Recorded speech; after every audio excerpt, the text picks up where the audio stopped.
What are your thoughts on how to handle it when a seller or wholesaler asks for non-refundable earnest money?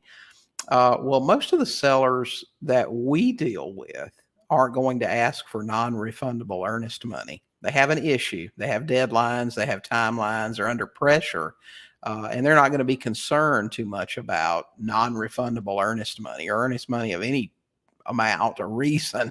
As far as wholesalers go, we don't deal with wholesalers in the traditional way that a lot of people do. We deal with wholesalers in a creative finance situation where they have deals that they can't close normally. And in that process, we deal directly with the seller. So the wholesaler gets paid when we finalize the transaction. I don't do non refundable earnest money. Even when we write contracts through the MLS, we don't have an official change of hands of earnest money.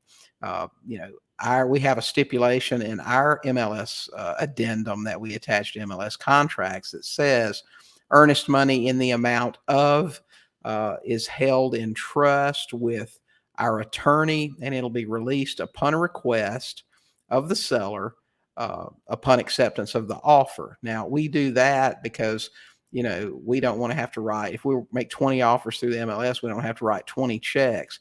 But there's no such thing as non-refundable earnest money. Where I live, we're going to make an honest attempt to buy the property.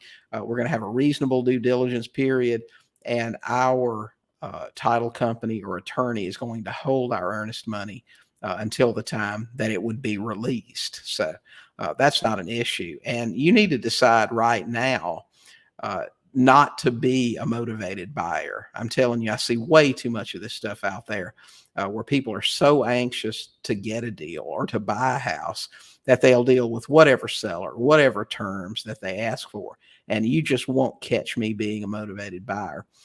If you're my seller, you're probably, as I said, you probably have an issue that needs to be solved, and I can fix it for you, but you're going to do that on my terms. So does it mean I'm not flexible? Absolutely not. But things like non-refundable earnest money, you're never going to hear that out of a motivated seller. So I would just say no to non-refundable earnest money.